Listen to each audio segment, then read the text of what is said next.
Hi everyone and welcome to this Saxcast tutorial on fork fingerings and also the side keys. So I've prepared a PDF for this lesson, so definitely get that in front of you as we go through this lesson. I'd also recommend that you take this away into your practice because there's some very tricky movements that you come across a lot and that you can also put in. What I found actually these are in a lot of pop saxophone. Pop and kind of, easy chill out kind of smooth jazz sax playing. So if you like that kind of music and if you want to improve your technique and if you've answered yes to either of those questions, then definitely get the PDF and put this into your practice routine because it's going to make a big difference to your playing and also your technique when you come to sing these notes. It's just going to add another extra little shortcut to your playing, and you do need these shortcuts sometimes, especially when you're playing quite quickly and to get these effects. Alright, so on we go then. Exercise 1 is using the side B flat. Side B flat. So remember we've got a few types of B flats, but the main two we're going to use really are the bis, which is the first finger and covering the first two keys there, and the side B flat, which is a regular A, and I'm going to hit the bottom knuckle key there.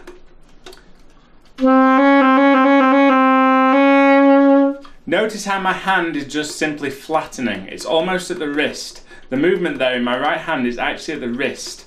My fingers are remaining over the keys. My little finger is staying on the low C pad. So I'm just making sure that I'm very comfortable with hitting that key and not moving my hand away. You don't want to be doing this or this or this or moving any part of your hand. You want to be using the inside part of your hand, that part there, pretty much on the knuckle of your index finger, and that's going to give you the best opportunity to play that really smoothly.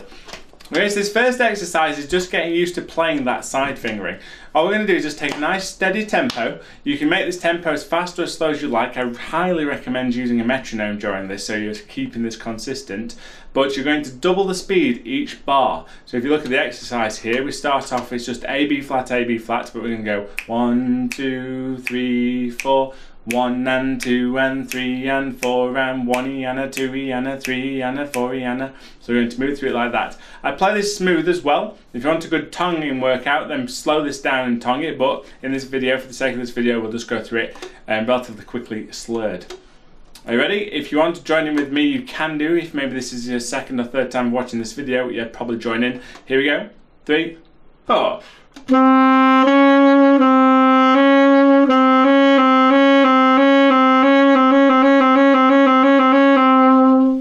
Okay, and that's how it sounds, so nice and even as we go through. Now all I'm doing is just dropping that right hand, so just as I do this, watch my right hand again.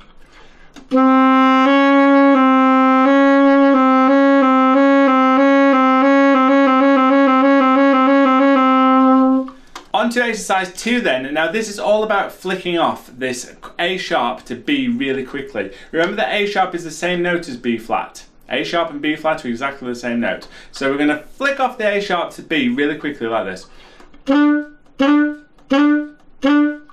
Get it quick. So if you've mastered exercise 1, then move on to this one. If you've not mastered exercise 1, you're going to find this very tricky.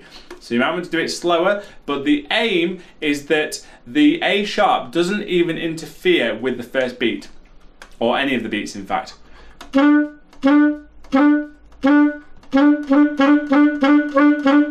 So it's really quick. Let's just do that together then. Are you ready? Here we go. 3, 4.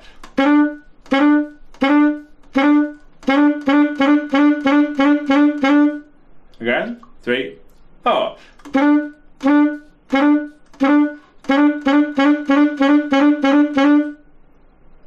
Okay, so be careful on that last group as it gets quicker. Make sure that you're definitely hearing both notes. As you do it too fast, it can almost sound like it's the same note over and over.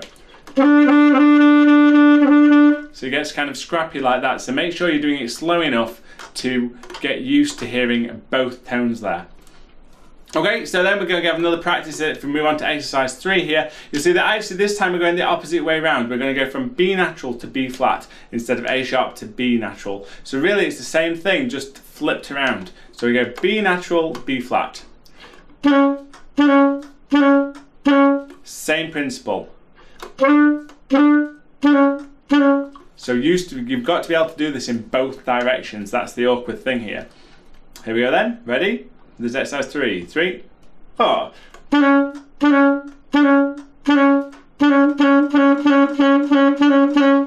So definitely hearing all of those notes evenly. Okay, exercise 4. That's what we're after. So exercise 4, this is putting it into a context then, in a context of a little lick or run that you could use in a piece of music. So we have an A, flicking off the B to A again. So that's exactly the same as what you've just been doing, just with the octave key on. Dropping it down to G, then flicking off from A sharp to B. Watch out for the rhythm there. So we've got 1, 2, and tie, and 4. 1, 2, and tie, and 4. Ba, ba, da, ba, ba, da. Right, so let's do that exercise together. This is exercise 4 together. Here we go. 3, 4.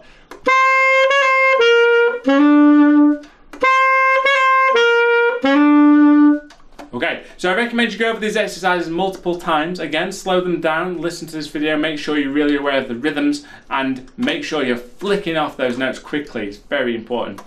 On to 5 then, we're going to talk about fork fingering. So the fork fingering is this F sharp, and I need a particular kind of hand position for this. What I want to do is use my first finger on the F key, and I'm going to use my ring finger on the F sharp key. Now make sure you're using the right F sharp key there. There's a long F sharp, this long one here, and there's the shorter F sharp key, which is there. So you're after the smaller of the 2 F sharp keys there. And my hand is hardly moving at all. So what I'm going to do is I'm going to play normal F. My left hand is stationary, little finger hovering around that pad as usual there. My right hand is going to find that F sharp key in the middle there. My little finger is staying almost where it was before. The only change is I've gone from there when I'm on the front of the saxophone to there when I'm going for the fork fingering. So front, fork fingering. Front, normal F, fork F. Normal F, fork F. There. Okay, and how does it sound? Well,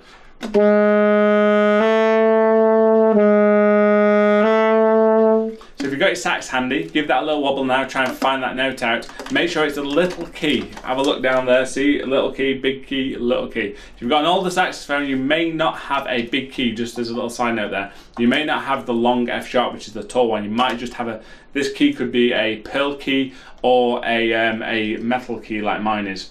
On this, it just depends what sax you've got. You might not have the long F sharp key, so if you've only got one key down there, that's the one we need. Okay? Right, so what we're going to do, well, we're going to do the same exercise we've just done, so let's just whiz through these. I'm just being sure of my hand, that my hand is staying in pretty much the same position. So let's do that. So this is exercise 5.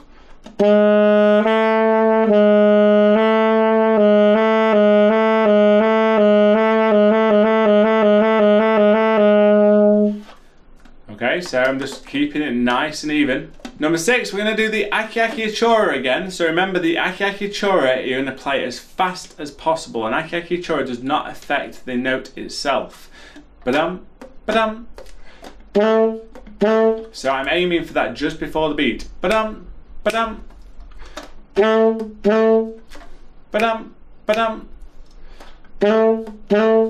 So make sure that these Aki Aki Choras land just before the beat. It's called a grace note, as in it's just decoration. It's not an important part of the melody, it just adds decoration. So we don't want it to land on a beat, we want it to happen just before. 1, 2, 3, 4. See that again. 2, 3, 4.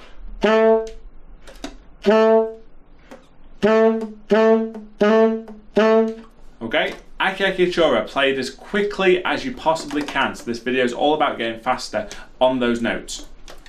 So here we go, F natural to G flat. G flat being the same note, remember. G flat is the same note as F sharp. Here we go, number 6, 3, 4.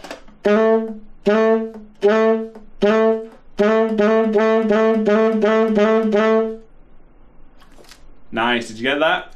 Okay, I'm going to move on, but remember, if you're not finding these 100 really easy, which you're probably not, you're going to need to take them into practice. Make sure you're doing them slowly, get used to where that finger is, and it'll fall into place.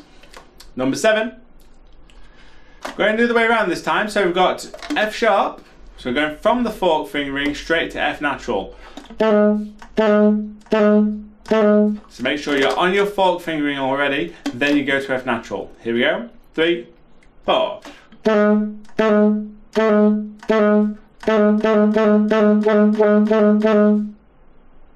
Okay, that was a little bit more tricky to me. I find that one a little bit more, just a little bit more awkward than the F to F natural. It seems quite easy to put it on, it seems a little bit harder to flick off it, so be careful of that.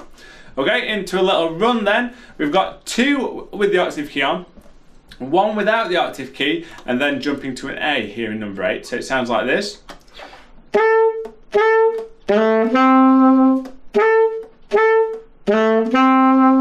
So make sure that's 1, ba 2, ba 3 and 4, ba 1, ba 2, ba 3 and 4. Let's go for that one more time. Number 8, 3, 4.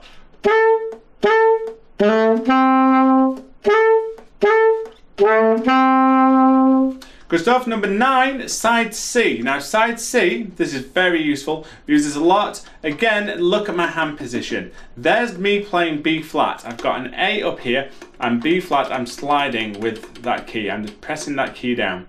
So if I want to play side C, all I'm going to do is my right hand here, I'm going to slide it up into that middle position. So instead of hitting the bottom of the 3 keys at the side here, I'm going to hit the middle key only. Notice how my hand, watch, look, B flat, C, B flat, C. So I've got a slight raise in the wrist. I'm not lifting my whole hand up and going up here with my fingers. I'm not bringing my hand away from the saxophone. I'm just moving my hand, sliding it up this key. And it's kind of in my wrist again more than anything.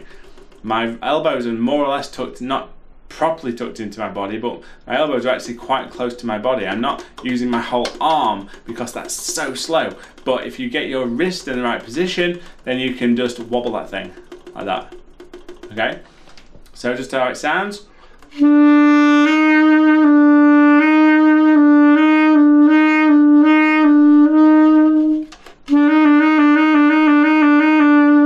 So get used to doing that again. So we just step through this little exercise here. Here we go. 3, 4.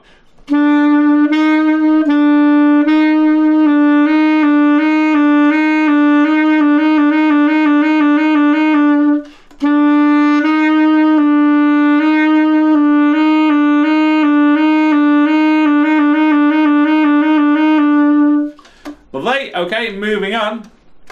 We're going to go from B, normal B, to B sharp. What's B sharp? Well, it's the same as C natural. Remember your enharmonic fingerings here. If you don't know that lesson, remember Piano for Sax Players, it's a very important video. So B, side C, B, side C, or B sharp. Here we go, number 10. Same exercise as we've been doing before.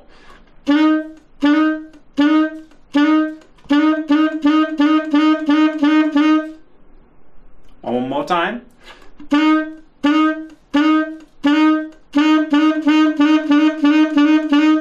So again, what you could do is do another one of those exercises, practicing it the other way around.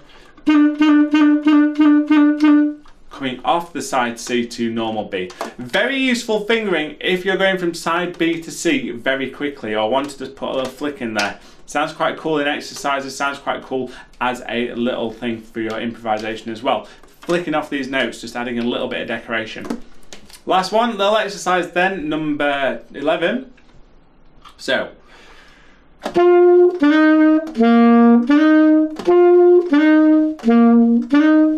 So that one there, we've just got a simple crotchet, crotchet, crotchet, crotchet, crotchet, crotchet, crotchet, but we're going to go D, B to C, G, B to C really quickly. Let's do that together. Here we go. 3, 4.